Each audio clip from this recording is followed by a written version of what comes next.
Good evening students, आ जाओ आज की हमारी शीट को डिस्कस करते हैं। देखो, जो शीट का टाइटल है वो क्या है, एन ओल्ड हैंड एट। इसका क्या मीनिंग हुआ जी? ओल्ड का क्या मीनिंग होता है? ओल्ड का मतलब वही है कि कोई व्यक्ति है या कोई ओल्ड हैंड का मतलब क्या हुआ, कोई तजुर्बेदार व्यक्ति है। ओल्ड हैंड यही तो होता है कि भाई कोई ओल्ड आदमी है। हमें भी कहते हैं बुजुर्गों के पास बैठो, लाइफ के एक्सपीरियंसेस मिलेंगे। यानी ओल्ड हैंड का मतलब मैंने तो यूं याद किया था कि भाई उसका हाथ बहुत ओल्ड है इस चीज़ में, किसी पर्टिकुलर काम में या किसी और चीज़ में। यानी वो बंदा एक्चुअली में है कैसा, वो बंदा एक एक्सपीरियंस्ड पर्सन है अपनी फील्ड का। तो इसका मीनिंग ये होता है कोई experienced person, an old hand eight. हो गई याद? अब देखो, आप करते हैं कुछ एरर प्रैक्टिस करते हैं।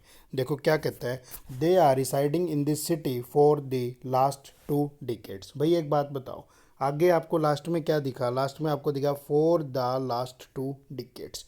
तो ये भाई कोई इंटरवल था या ये कोई पॉइंट ऑफ टाइम था या कोई ड्यूरेशन थी? ये तो कोई एक्चुअली में बच्चों ड्यूरेशन थी। हमने सीखा था ना, टेंस में हम सीखते हैं कि जब भाई हम पॉइंट ऑफ टाइम की बात करते हैं, किसी पॉइंट की बात करते हैं, तो हम कौन से वाला टेंस लगाते थे? तो हम कॉन्टीन्यूस वाला टेंस लगाते हैं, प्रेजेंट कॉन्टीन्यूस, पास्ट कॉन्टीन्यूस या फिर फ्यूचर कॉन्टीन्यूस। लेकिन जब हम किसी ड्यूरेशन की बात करते हैं तो हम क्या लगाते हैं? फिर हम उसके अंदर परफेक्ट कॉन्टीन्यूस वाला टेंस लगाते हैं। कौन सा टेंस लगाते हैं जी? Perfect continuous. तो ये वही तो बात कर रहा है कि भाई वो पिछले 2 दशकों से इस शहर में रह रहे हैं। यानी जो उनका रहना है ना, जो उनकी रिसाइडिंग वर्ब है, वो थोड़ी सी तो कंप्लीट हो गई, थोड़ी सी तो कंप्लीट हो गई, परफेक्ट है। और थोड़ा सा वो एक्शन अभी भी फ्यूचर में, प्रेजेंट में चल रहा है। इसीलिए यहाँ कौन सा टेंस लगाना पड़ता है? यहाँ आपको लगाना पड़ता है परफेक्ट कॉन्टीन्यूअस। और परफेक्ट कॉन्टीन्यूअस लगाते तो फिर दे के लिए हैव लगाता। हैव यहाँ पर जिद करता कि भाई वर्ब की थर्ड फॉर्म दो, have been residing. They have been residing in this city for the last 2 decades. ये करेक्शन हो जाती। आगे आ जाओ, देखो आगे कहता है the train will not start until the guard will blow the whistle.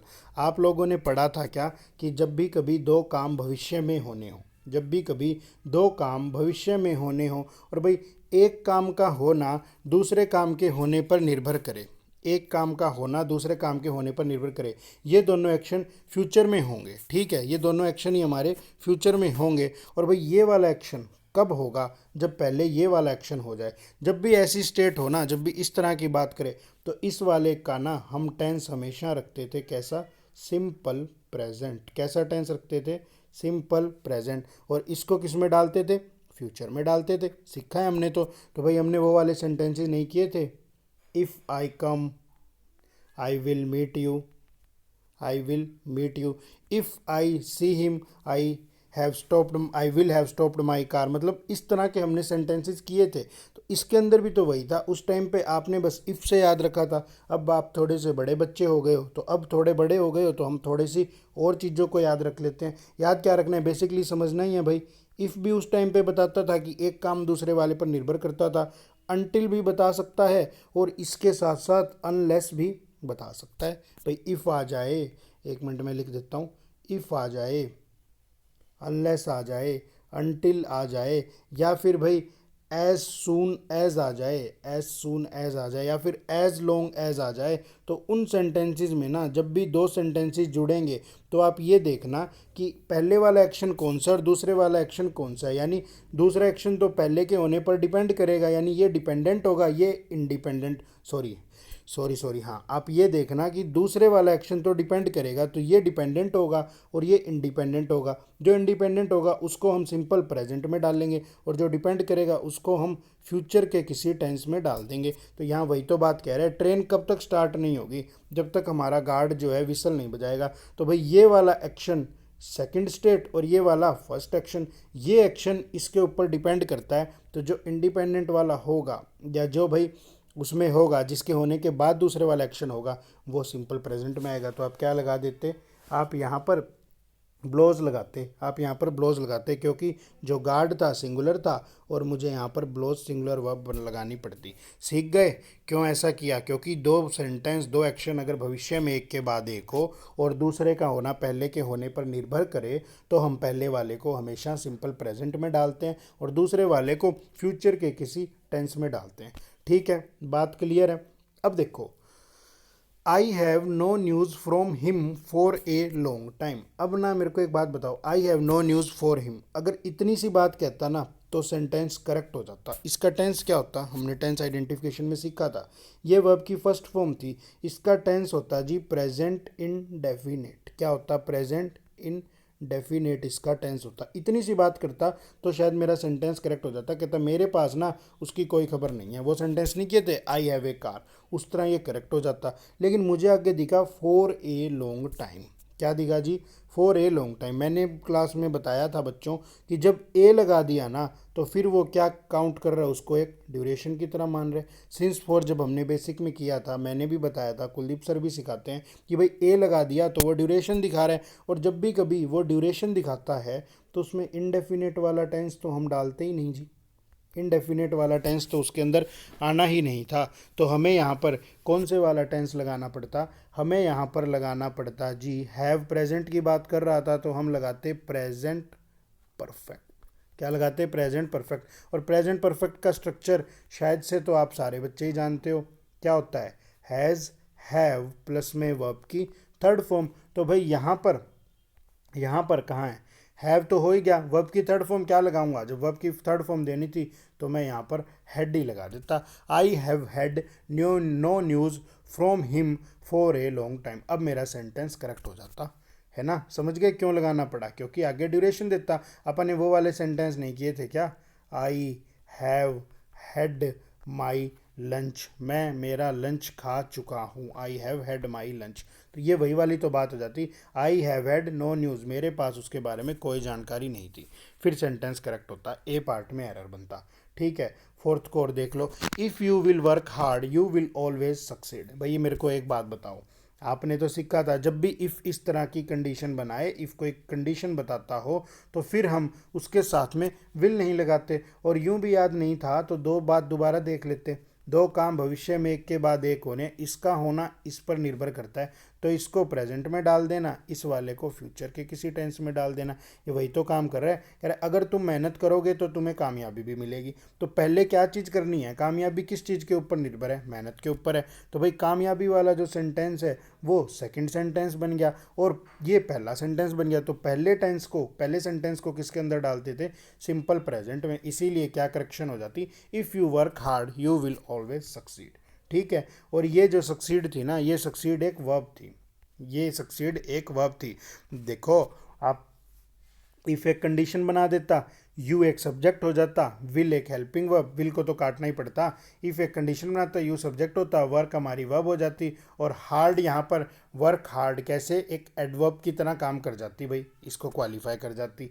अगले सेंटेंस में दो वर्ब थी तो जोड़ने के लिए कुछ ना कुछ चाहिए था, इफ नहीं जोड़ रहा, यहाँ पर कोमा जोड़ रहा है। अगले सेंटेंस में यू फिर सब्जेक्ट बनता, विल फिर वर्ब बनती, ऑलवेज और सक्सीड मेरी मेन वर्ब बन जाती, विल मेरी हेल्पिंग वर्ब कह लो या फिर आप मोडाल कह लो। ठीक है, और ऑलवेज क्या बनता, ऑलवेज मेरी एक एडवर्ब बनती, ऑलवेज एक एडवर्ब बनती। व्हेन का ही तो आंसर थी, कब सक्सेस मिलेगी, ऑलवेज, यानी एडवर्ब ऑफ टाइम बनती भाई।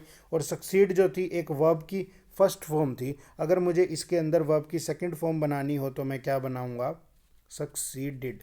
यही वर्ब की सेकंड फॉर्म होती है, यही वर्ब की थर्ड फॉर्म होती है। और सक्सेस क्या होता है जी, सक्सेस आपका वो होता है, नाउन होता है। और अगर इसके पीछे एफ यू एल लगा दूं, सक्सेसफुल, तो ये क्या बना, कोई ना कोई एडजेक्टिव बना। कैसे समझे, सक्सेसफुल पर्सन, सक्सेसफुल बिजनेस, भाई नाउन के बाद, नाउन से पहले फिट हो रहा है तो ये फिर एडजेक्टिव है। और अगर मुझसे कोई बच्चा कह दे कि सर इसकी एडवर्ब भी बता दो, तो इसकी एडवर्ब बन जाती successfully, I have successfully completed my project, इस तरीके से बन जाता।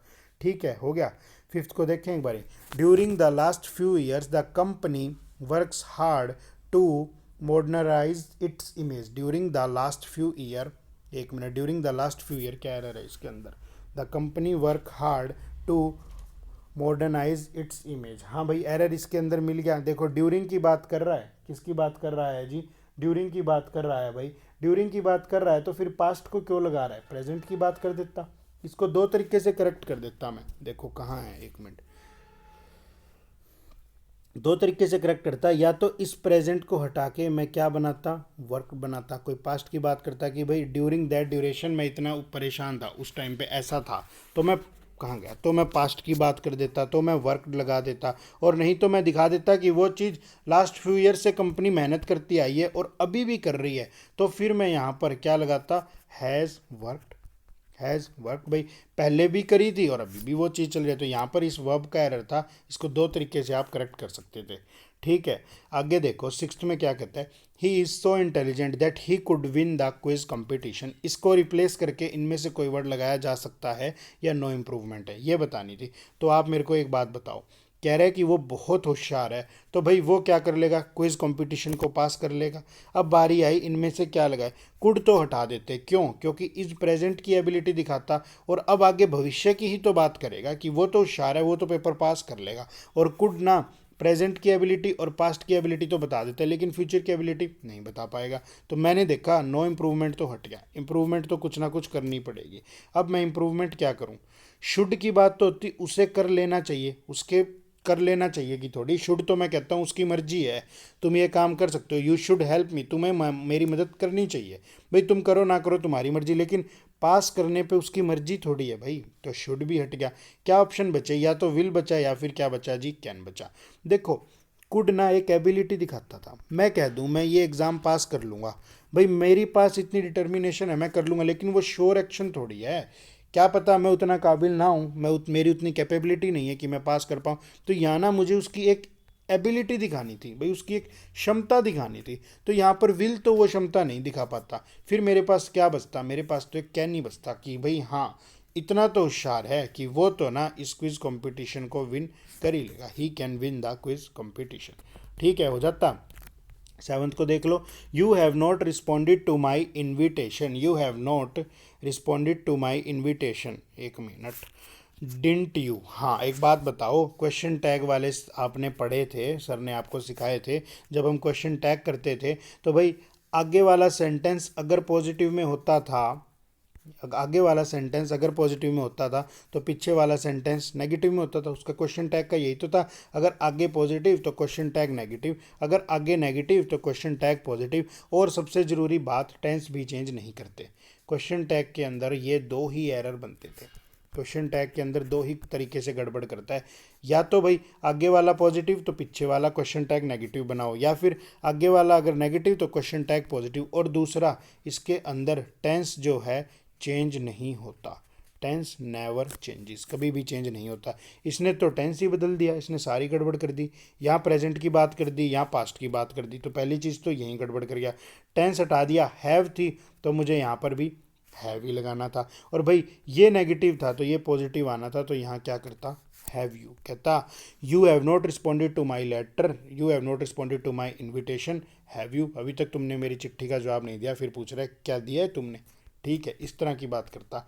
आगे कहते हैं, no sooner did the police arrived then the robbers made their good escape. तो ये तो आप सीख ही गए, कल भी किया था हमने। नो सूनर का पेयर क्या होता है, देन होता है, बहुत अच्छे। और जब नो सूनर से सेंटेंस की स्टार्टिंग कर दी जाए बच्चों, नेगेटिव एडवर्ब से हम सेंटेंस की कई बार स्टार्टिंग करते हैं, तो हमें क्या करना पड़ता है जी, इन्वर्जन करनी पड़ती है। देखो जब आप छोटे थे, जब आप छोटे बच्चे थे तब आपने सीखा था, कहाँ गया, कि सेंटेंस का स्ट्रक्चर होता है सब्जेक्ट प्लस वर्ब ऑब्जेक्ट, लेकिन जब थोड़े से बड़े हुए तो पता लगा कि कोई हेल्पिंग वर्ब भी आती है, कोई मेन वर्ब भी आती है, फिर कोई ऑब्जेक्ट आता है। ठीक है, आती है कोई मेन वर्ब भी आती है, फिर कोई ऑब्जेक्ट आता है। और जब इन्वर्जन करते हैं तो ये हेल्पिंग वर्ब यहाँ सब्जेक्ट से पहले निकल आती है, तो ये वही तो काम करा इस पुलिस सब्जेक्ट का, इसका सब्जेक्ट पुलिस थी और हेल्पिंग वर्ब डिड लगाई, लेकिन गड़बड़ अभी भी कर गया। गड़बड़ क्या कर गया, और दो तरीके से इन्वर्जन होता है, कल बताया था ना, head plus subject plus verb की थर्ड फॉर्म कर दो, या फिर did plus subject plus verb की फर्स्ट फॉर्म कर दो। और भाई वर्ब की फर्स्ट फॉर्म करनी थी, डू डज डिड के साथ, तो वर्ब की फर्स्ट फॉर्म आती, तो यहाँ क्या करता, यहाँ करता अराइव। ठीक है, आगे देख लो एक बारी नाइन्थ को। नाइन्थ में क्या कहता है, I am happy because I had paid of my bank loan. मैं खुश हूँ, क्यों खुश हूँ, क्योंकि मैंने मेरा लोन चुका दिया है। चुका दिया है, तो एक बात बताओ, ये भी प्रेजेंट में, तो ये भी प्रेजेंट में ना, ये थोड़ी कहेगा मैं खुश हूँ क्योंकि मैंने मेरा लोन चुका दिया था। भाई चुका दिया है तो वो एक आपका लाइफ एक्सपीरियंस ही तो है, वो एक तरह से आपका लाइफ एक्सपीरियंस ही तो है। और जब भी लाइफ एक्सपीरियंस की हम बात करते हैं तो हम उसको प्रेजेंट परफेक्ट के अंदर डालते हैं। किसके अंदर डालते हैं जी, प्रेजेंट परफेक्ट के अंदर। तो भाई हैव हेड पेड क्यों, हेड पेड क्यों, आई हैव पेड लगा देता भाई, आई हैव पेड लगा देता। और यूँ नहीं समझे तो देखो थोड़ा सा एडवांस कंसेप्ट है, वैसे तो तुम समझ गए मेरे को पता है, लेकिन फिर भी मैं तुम्हें थोड़ा सा एडवांस बता देता हूँ, क्योंकि इन्फिनिटिव जीरेंट करते हैं तब उसकी ज़रूरत पड़ती है। दो चीज़ें होती है, एक होता है रिजल्ट, एक होता है इफेक्ट या फिर कोस। एक होता है रिजल्ट या एक होता है जी कोस। एक सेकंड सुनो, एक होता है, अगर समझ में आए बहुत ही अच्छी बात है, नहीं समझ में आए परेशानी बिल्कुल भी नहीं लेनी, सीख लेंगे। एक होता है रिजल्ट, एक होता है जी कोस। देखो रिजल्ट होता है नतीजा, मैं खुश हूँ, भाई मैं क्यों खुश हूँ, उसका कारण क्या है, उसका कोज ये है कि मैंने ना मेरा लोन चुका दिया। तो पता लगा दो सेंटेंस थे, एक नतीजा था और एक वो था आपका कोच था। वो पास हो गया, क्यों, क्योंकि वो होशियार था। तो वो पास हो गया भाई, वो तो उसका रिजल्ट था, और वो होशियार था ये उसका कारण था। भाई क्यों पास हो गया, क्योंकि वो लड़का ही होशियार था। तो कोज रिजल्ट क्यों आया, क्योंकि उसके पीछे कोई ना कोई कारण रहा था। तो इसी तरह मैं खुश में एक रिजल्ट था, क्यों, क्योंकि ये एक मेरा कारण था। और भाई जब ऐसा होता है ना, तो जब रिजल्ट हमारा पॉजिटिव में होता है, सॉरी पॉजिटिव में क्या, जब रिजल्ट हमारा प्रेजेंट टेंस में होता है ना, रिजल्ट हमारा प्रेजेंट टेंस में होता है, तो फिर भाई जो कोज वाला आता है ना, वो भी ज़्यादातर जनरली किसके अंदर होता है, प्रेजेंट के अंदर ही होता है। ये कंसेप्ट हम सीख लेंगे जब हम प्रैक्टिस करेंगे, जब ना एक चूज़ करने की बारी आती है कि कब इन्फिनिटिव लगाएं और कब जीरंड लगाएं, उस टाइम पे ये कंसेप्ट थोड़ी सी हेल्प कर देता है कि कोज या रिजल्ट में से क्या चीज़ है, तब ये थोड़ी सी आपकी हेल्प जरूर करता है। उस टाइम पे सीख लेंगे, अभी मैंने बता दिया आपको, ठीक है। आगे कहता है ऑल दो, इसमें एरर मिल गया था हैव पेड का। Although we reached his house in time he was left for the airport. कहता है हालांकि हम तो टाइम से पहुंच गए उसके घर, लेकिन वो बंदा एयरपोर्ट के लिए निकल गया।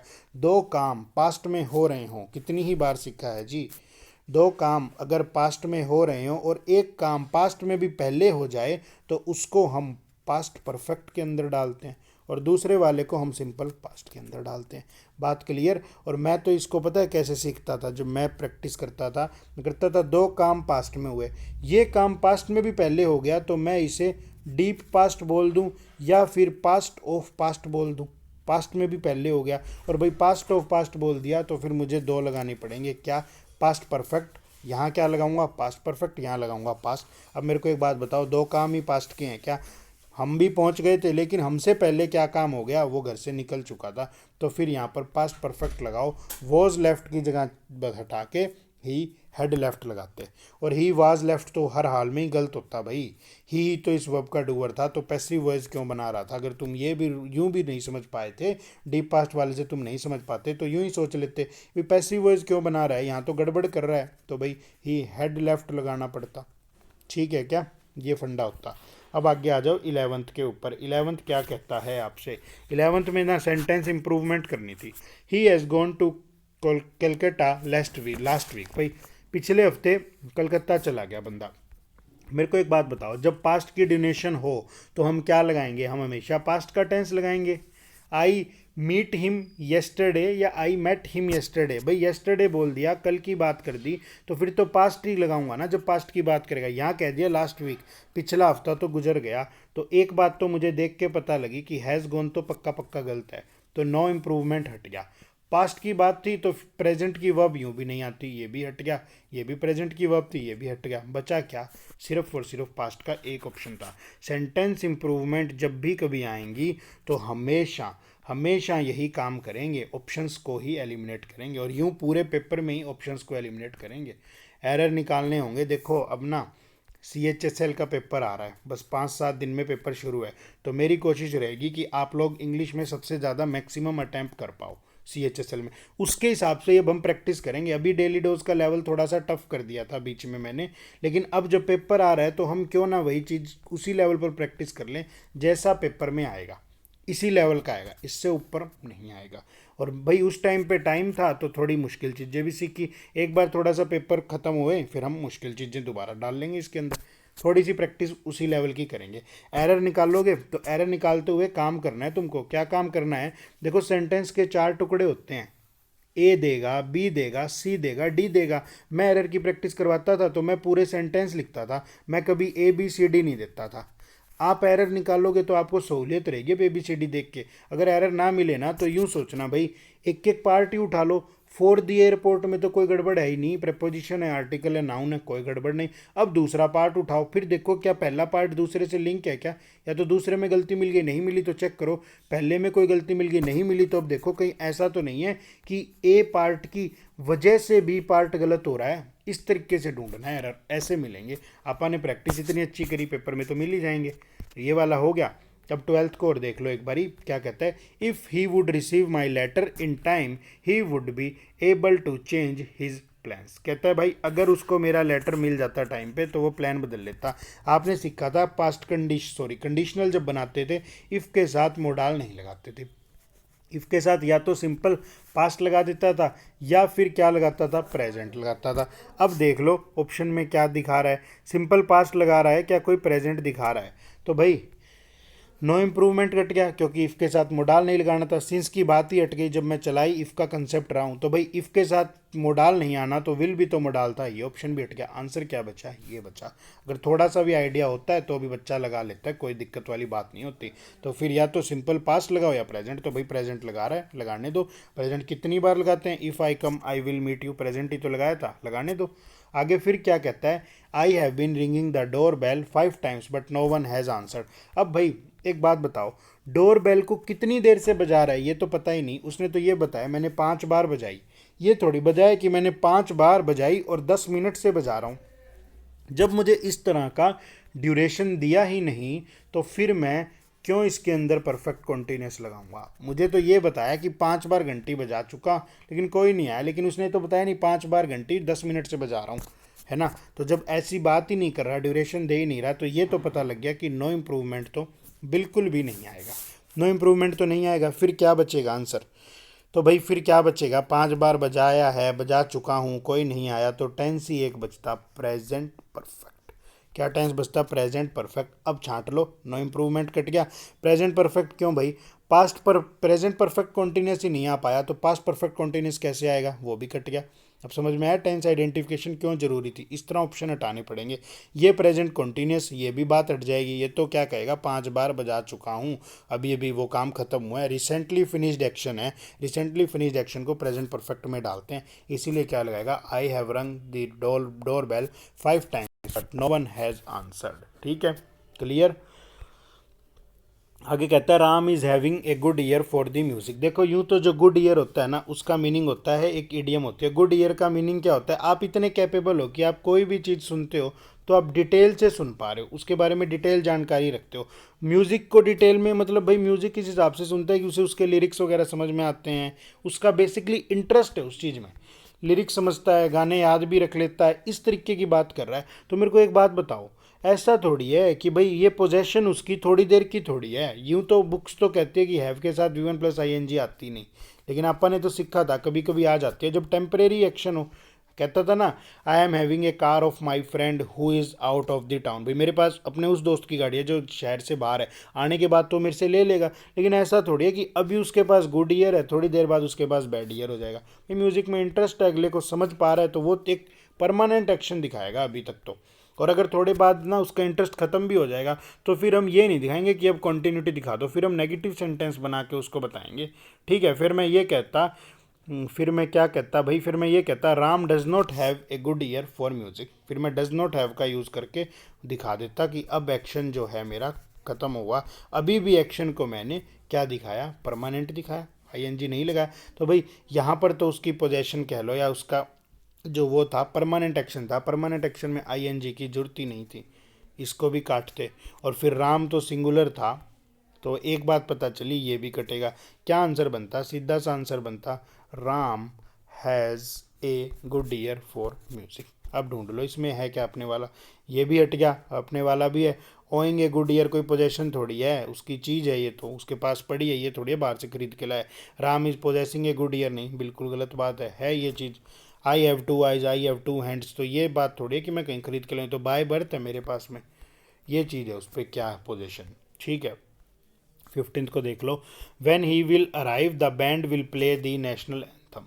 देखो एक बात बताओ मेरे को, आप खुद एक बात बताओ, दो काम भविष्य में होंगे क्या, जब वो आएगा जो बैंड है वो राष्ट्रगान बजाएगा, यानी दो काम ना भविष्य में होंगे, और दूसरे वाला काम पहले वाले पे निर्भर करता है। पहले उस बंदे को आना तो पड़ेगा, या वो यूं ही बजाएंगे? वो तो नहीं बजाएंगे जब तक नहीं आएगा। यानी दूसरा एक्शन डिपेंडेंट, पहले वाला इंडिपेंडेंट। और भाई जब पहले वाला इंडिपेंडेंट है, अभी तो सीख के हटे हैं, दो काम भविष्य में एक के बाद एक हो, दूसरे का होना पहले के होने पर निर्भर करे, तो भाई पहले वाले को सिंपल प्रेजेंट के अंदर डाल दो, दूसरे वाले को सिंपल फ्यूचर या फ्यूचर के किसी टेंस के अंदर डाल दो। तो यहाँ पर फिर विल क्यों लगा रहा है? विल को हटा दो, और विल को हटाओगे तो ही सिंगुलर है, इसके लिए वर्ब भी कैसी आएगी? अराइव्स आ जाएगी। अब देख लो, यानी नो इम्प्रूवमेंट हट गया, गलती थी, इफ़ के साथ वुड का यूज़ ही नहीं होता, ये भी हट गया। आफ्टर ही विल अराइव, क्यों भाई? आफ्टर की बात ही नहीं की, तो when he arrives the band will play national anthem. ठीक है, आगे देखो 16 को। 16 क्या कहते हैं? There is no rainfall in our village for the last 6 month. कहता है भाई पिछले 6 महीनों से गाँव में बारिश ही नहीं हुई। बारिश नहीं हुई तो मेरे को एक बात बताओ, फिर जब इस तरह का सेंटेंस हो, यानी वो एक्शन थोड़ा सा तो हो गया ना, और अभी भी चल रहा है, थोड़ा सा कंप्लीट हो गया, 6 महीने निकल गए, बारिश नहीं हुई, और भाई अभी भी नहीं हो रही बारिश, तो मैं या तो परफेक्ट कॉन्टिन्यूस में डालता या फिर सिंपल परफेक्ट में डालता। परफेक्ट कॉन्टिन्यूस का अगले ने ऑप्शन ही नहीं दिया, तो फिर क्या बचता? परफेक्ट ही बचता। नो इम्प्रूवमेंट हट जाता क्योंकि एक ड्यूरेशन की बात थी, वॉज हट जाता, प्रेजेंट की बात थी, हैड हट जाता, ये यहाँ पास्ट की बात कर गया, यहाँ प्रेजेंट कह रहा है, हैज़ बीन इक्लोता ऑप्शन बचता। There has been no rainfall in our village for the last 6 month, पिछले 6 महीनों से बारिश ही नहीं हो रही। आगे कह रहा है I am living in this town since 1980। अब तो तुम सारे सीख गए हो, सिंस के साथ फिनिश्ड टाइम, सिंस लग के अनफिनिश्ड टाइम, और फिर वो कौन से टेंस में डालते हैं? हम डालते हैं प्रेजेंट परफेक्ट के अंदर। ठीक है, और नहीं तो एक और तरीके से सोचते, सिंस 1980 दे दिया तो ये एक ड्यूरेशन थी, ड्यूरेशन थी तो थोड़ा सा तो काम हो गया, और थोड़ा काम अभी भी चल रहा है, तो जो थोड़ा सा काम हो गया उसके लिए क्या लगाऊंगा? उसके लिए परफेक्ट लगाऊंगा, और जो थोड़ा सा काम अभी भी चल रहा है उसके लिए कॉन्टीन्यूस लगाऊंगा। यानी यहाँ कौन सा एक्शन है? परफेक्ट कॉन्टीन्यूस है, और बात प्रेजेंट की कर रहा है तो प्रेजेंट परफेक्ट कॉन्टीन्यूअस टेंस लगेगा। प्रेजेंट परफेक्ट कॉन्टीन्यूअस छांट लो कौन सा है, have been living. Okay, no improvement हट गया क्योंकि गड़बड़ थी। वॉज लिविंग आ ही नहीं सकता था, प्रेजेंट की बात थी तो पास्ट में क्यों लेके जाएगा? शैल लीव क्यों? भविष्य की बात तो फ्रॉम से दिखाता, सीन से थोड़ी दिखाता। सीन से तो पास्ट का टाइम दिखा देता है, फ्रॉम से फ्यूचर का टाइम दिखाता। इसीलिए क्या बचा देख लो, ये जो है ना, अपन ने इतनी अच्छी प्रैक्टिस की है, हम दो तरीके से आंसर कर पा रहे हैं। एक तो मैं गलत ऑप्शन को हटा के पा रहा हूँ, एक तो मुझे सही आंसर पता हो तब मैं सीधा टिक कर दूं, और अगर नहीं भी पता तो पता हो तब भी यही करो, नहीं पता तो भी यही करो, तभी एग्ज़ाम में आपके स्कोर बढ़ेंगे। पता है तो भी आप अपने सही आंसर को बचा के रखो, गलत को हटा दो कि ये गलत है, तभी करेक्शन होगी। और नहीं पता आंसर तो फिर गलत को हटाओ कि ये क्यों गलत, ये क्यों गलत, ये क्यों गलत, तो फिर आंसर ही ये बचा। दो इसी तरीके से करो, पता है तो भी ऑप्शन सी एलिमिनेट करो। आगे कहता है I never saw you at the party yesterday. भाई येस्टरडे बता के पास्ट की बात कर दी, पास्ट की बात कर दी बच्चों, तो फिर टेंस भी तो पास्ट का लगाए। नेवर सॉ की क्यों बात कर रहा है? कह रहा है मैंने तुम्हें कभी नहीं देखा था कल, ऐसी सेंस थोड़ी देगा। नेवर तो ज़िंदगी भर की बात करता है कि मैं अब तुम्हें कभी नहीं देखूंगा, I never want to see you again, मैं तुम्हें कभी दोबारा देखना ही नहीं चाहता। भाई ये थोड़ी कहेगा कि मैंने तुम्हें कभी नहीं देखा था कल, तो फिर नेवर यहाँ पर गड़बड़ कर रहा था, और गड़बड़ कर रहा था तो नो इम्प्रूवमेंट तो हट जाता, करेक्शन तो करनी पड़ती। अब दिखा येस्टरडे, मेरे को तो पता था येस्टरडे देख के पास्ट इंडेफिनेट होता है, लेकिन फिर भी मैंने सोचा हैव नॉट सीन क्यों नहीं आया, क्योंकि येस्टरडे पास्ट का टाइम था, हैव प्रेजेंट का टाइम था, हटा दो। हेड बच गया या डिड बच गया? हेड क्यों लगाएगा भाई? हेड लगाने की कोई बात ही नहीं होगी। हेड जब लगाएगा जब दो एक्शन होंगे, वह ये काम कर चुका था, ये थोड़ी कहेगा मैं तुम्हें देख चुका ही नहीं था कल की पार्टी में, ऐसी सेंस ही नहीं देगा। तो ऑप्शन ही क्या निकलेगा? डिड नॉट सी का ऑप्शन निकलेगा। यही लेवल आएगा CHSL का। CHSL के हिसाब से ही अब मैं थोड़ा करवाऊंगा, ताकि CHSL में बच्चों का सिलेक्शन हो, जल्दी से नौकरी लगे बच्चे हमारे। आगे कहते हैं whenever I saw him he has been reading the same novel. कहता है भाई मैं उसे जब भी देखा था ना, वो वही नॉवल पढ़ रहा था, जब भी मैंने उसे देखा वो वही नॉवल पढ़ रहा था। अब मेरे को एक बात बताओ, हैज़ बीन रीडिंग तो हट जाता, पास्ट की बात थी, कहता जब भी देखा था वो काम कर रहा था, तो यहाँ भी कोई पास्ट का टेंस चाहिए था, तो ये नो इम्प्रूवमेंट तो पक्का पक्का हटता, कोई करेक्शन तो करनी पड़ती करेक्शन करनी पड़ती। अब मेरे पास आए 3 रास्ते, इन 3 रास्तों में से एक रास्ते पर जाना, भाई तीनों ही पास्ट के। हैड बीन रीडिंग क्यों? रीड तो यूं ही हट जाता, कोई ना कोई काम उस टाइम पे कर रहा था। हैड बीन रीडिंग क्यों हटा दिया? भाई आपने जब भी देखा ना, आपने जब भी देखा तब पढ़ रहा था, लेकिन ये थोड़ी कहा भाई मैंने उसे जब भी देखा वह 2 दिन से नोवेल पढ़ रहा था, ऐसी सेंस थोड़ी देता। रीड वर्ब की ड्यूरेशन तो दी ही नहीं बच्चों, रीड वर्ब की ड्यूरेशन तो दी ही नहीं। और जब रीड वर्ब की ड्यूरेशन नहीं दी तो फिर मैं इस वाले टेंस को पास्ट परफेक्ट में कैसे डाल सकता हूँ, बात को समझने की कोशिश करो। इस वर्ब की अगर ड्यूरेशन देता, कहता मैंने उसे जब भी देखा था, तब वह 2 घंटों से हमेशा ही 2-3 घंटों से फ़ोन पे लगा हुआ होता था, हमेशा ही 2-3 घंटे से वो नोवेल पढ़ रहा होता, तब तो मैं सोचता भी। लेकिन इस रीड वर्ब की तो ड्यूरेशन ही नहीं दे रहा, ड्यूरेशन नहीं दे रहा, तो पास्ट परफेक्ट कॉन्टीन्यूस तो किसी हालत में नहीं लगा सकता मैं। और पास्ट परफेक्ट कॉन्टीन्यूस जब मैं इसके अंदर लगा ही नहीं सकता, तो फिर मेरे पास एक ही रास्ता बचा, पास्ट कॉन्टीन्यूस। और नहीं तो देखो, हिंदी की सेंस नहीं बना के देखनी चाहिए, लेकिन एग्ज़ाम में वो कहावत सत्य हो जाती है, मरता क्या ना करता। नंबर लगाने हैं तो कुछ भी करके देखना पड़ेगा। तो मुझे कोई भी रूल याद नहीं आता, तो मैं यही सोचता यार मैंने उसे जब भी देखा था ना, वो हमेशा ऐसा ही करता रहता था रही थी रहे थे, तो फिर तो यूं ही सोच लेते पास्ट कॉन्टीन्यूस था। बाकी हिंदी वाले रट्टे नहीं लगाएंगे, हमें तो कंसेप्ट पता ही है ना। 20 को देख लो जी। I did not wait for him because he went out before I arrived. मेरे को एक बात बताओ, क्या 2-3 चीज़ें पास्ट में हैं क्या? मैंने उसका इंतज़ार नहीं किया, क्यों नहीं किया? क्योंकि जब तक मैं पहुंचा तब तक वो निकल चुका था। जब भी कभी 2 एक्शन पास्ट में हो जाएं, एक पास्ट में भी पहले हो जाए, तो मैं उसे या तो डीप पास्ट कहूँगा या मैं उसे पास्ट ऑफ पास्ट कहूँगा, और उसके अंदर पास्ट परफेक्ट टेंस को लगाऊंगा। किसको लगाऊंगा जी? पास्ट परफेक्ट टेंस को। तो पास्ट परफेक्ट टेंस को लगाएंगे तो कहाँ गया? Because he went out before I arrived. Past perfect को लगाऊंगा तो नो इम्प्रूवमेंट भी हट गया। फिर पास्ट परफेक्ट में क्या लगाता? बीन क्यों लगाऊंगा? बीन क्यों लगाऊंगा जब वह भी वेंट दे रहा है? बीन का मतलब तो होता है कि बाहर ही था, लेकिन ये तो उसकी क्रिया को दिखा रहा है कि वो बाहर चला गया था। तो यहाँ गो और बी में हमने डिफरेंस सीखा था ना। I have gone to Delhi, I have been to Delhi, I have visited to Delhi, वो वाली चीज़ थी। तो भाई बीन की तो लगाने का सवाल ही नहीं था। जब इसने वेंट वर्ब दी थी तो मुझे इतनी तो पता था कि गो की ही कोई वर्ब लगाऊंगा, इतनी पूरी वर्ब को मैं नहीं हटाऊंगा, गो वेंट गोन में से ही कुछ उठाऊंगा। तो ये दोनों हट गए। अब भाई पास्ट की बात थी, अगर आपको नहीं भी पता होता तो फिर प्रेजेंट कैसे लगाता? क्या लगाता? पास्ट लगाता। लेकिन मुझे तो मालूम था 2 एक्शन पास्ट में हो रहे हैं, एक एक्शन पास्ट में भी पास्ट हो रहा है, तो उसमें क्या लगाएंगे जी? उसमें डीप पास्ट लगाएंगे, उसे पास्ट ऑफ पास्ट कहेंगे। और जो एक्शन पास्ट में पहले हो जाए उसमें हम क्या लगाएंगे? पास्ट परफेक्ट टेंस लगाएंगे। ठीक है। देखो 21 में क्या कहता है? Since the beginning of the term we are spending a lot of time on poetry. Since ने लगा के क्या बताया? फिनिश्ड टाइम बता दिया। ये beginning of the term, term क्या बिगनिंग हो चुकी ना, तो ये फिनिश टाइम है। सिंस लगा के उसे अनफिनिश्ड बना रहा है। आपने तो सीखा है सिंस के साथ में फिनिश्ड टाइम, और सिंस लगने के बाद वो अनफिनिश्ड टाइम, अनफिनिश्ड टाइम को हम किसके अंदर डालते थे? प्रेजेंट परफेक्ट में। तो यहाँ पर फिर क्या लगाता? नो इम्प्रूवमेंट तो हट जाता, नो इम्प्रूवमेंट तो यहाँ पर हट जाता। नो इम्प्रूवमेंट अगर हट जाता, भाई नो इम्प्रूवमेंट अगर हट जाता तो फिर बचता क्या? मेरे पास बचता प्रेजेंट परफेक्ट। स्पेंट वैसे नहीं लगाता यार, प्रेजेंट की बात कर रहा है, सिंस लगा के अनफिनिश टाइम दिखा रहा है, तो अब उसमें पास्ट की वर्ब थोड़ी लगाऊंगा, तो इसको भी हटा दिया।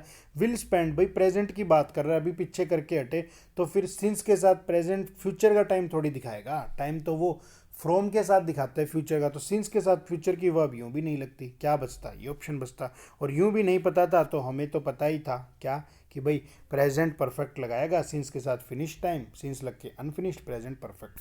देखो मैं 2-3 तरीके से क्यों बता रहा हूँ, क्योंकि आप सारे बच्चों का इतना लेवल है कि आप CHSL की इंग्लिश में कम से कम भी 40+ नंबर लगाए आओगे। इसीलिए मैं आज 2-3 तरीकों से बता के आपका हौसला बढ़ा रहा हूँ कि टेंशन नहीं लेनी, लगाए आओगे, मेरे को पता है। और अब 5-7 दिन जब तक पेपर चलेगा हम यही तैयारी करेंगे कि भाई इस तरीके से नहीं सोच पाए तो यूं सोच लो, लगाए आओगे सारे, विश्वास करो। अब देखो 22वें को देखो, एक मिनट 22वां क्या कहता है? The boss reminded them of the old saying that honesty was the best policy and told them that they had better be honest in their work. यहाँ पर स्पेस आएगा, टाइपिंग की मिस्टेक है। मेरे को एक बात बताओ, आप सारों ने सीखा था क्या यूनिवर्सल ट्रूथ, जो परम सत्य है, जो अभी सत्य है भाई? यूनिवर्सल ट्रूथ वही तो होता है जो at the time of speaking all over the universe में ट्रू है। तो वो भाई ऑनेस्टी बेस्ट पॉलिसी आज भी है, कल भी थी और परसों भी रहेगी। ये थोड़ी है यार कल कह देंगे कि भाई बेईमानी सबसे अच्छी पॉलिसी है। हालांकि कलयुग में तो ये चलता है, लेकिन फिर भी भाई कहने में तो यही आएगा ना, ईमानदारी सबसे अच्छी चीज़ है। तो ये चीज़ आज भी है, कल भी है, भविष्य में भी रहेंगी। ऐसा यूनिवर्सल ट्रुथ है। तो मैं यहाँ ना इज लगाऊंगा, और मैं यूनिवर्सल ट्रुथ को ना, आपको पता है पढ़ते हैं जब हम प्रेजेंट इंडेफिनिट में डालते हैं तो पास्ट में क्यों लगाएगा।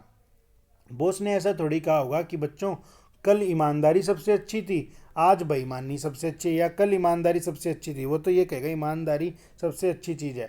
तो एक बात यहाँ से सीख लो, यूनिवर्सल ट्रुथ को हमेशा हमेशा किस में डालोगे, प्रेजेंट इनडेफिनेट टेंस के अंदर डाल देना। वही गड़बड़ी है यहाँ कर रहा था। क्या लगा रहा था, वो उसको हटा के क्या कर देते, इज कर देते, बात बन जाती बात, बिल्कुल बन जाती जी। अब बात करते हैं लास्ट एरर की। If I was knowing why he was absent I would have informed you. आप सबको पता है कि इफ़ कंडीशन बनाता है। यूँ तो देखो हम 3 4 5 तरह की कंडीशन पढ़, भाई यूं तो जो है ना हम 2 3 तरीके से 4 5 तरीकों से कंडीशन पढ़ते, लेकिन कल सीखा था इफ़ के साथ मैं 3 ही कंडीशन दिमाग में लेके चलता हूँ अपने।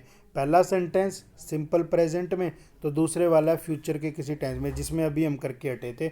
दो काम अगर भविष्य में एक के बाद एक होने हो तो पहले वाला अगर दूसरे वाले से इंडिपेंडेंट है तो पहले वाला प्रेजेंट में, दूसरे वाला फ्यूचर में। ये वही तो कंडीशन थी। इफ़ अनलेस अनटिल भी ऐसा बनाता था। तीसरा भाई यहाँ पर सिंपल पास्ट इंडेफिनेट हो तो यहाँ पर कोई मोडाल, ज़्यादातर वुड लगाते थे और वर्ब की फर्स्ट फॉर्म।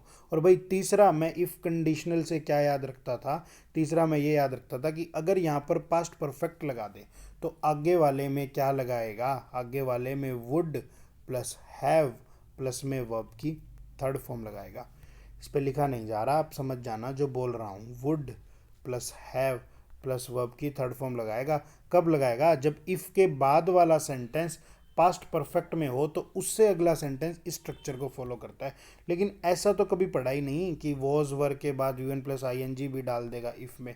तो भाई पास्ट में डालेगा। और यहाँ मुझे देख के पता लग गया, कहाँ गया, यहाँ मुझे देख के पता लग गया, यहाँ वुड लगाया, हैव लगाया और वर्ब की थर्ड फॉर्म लगाई है।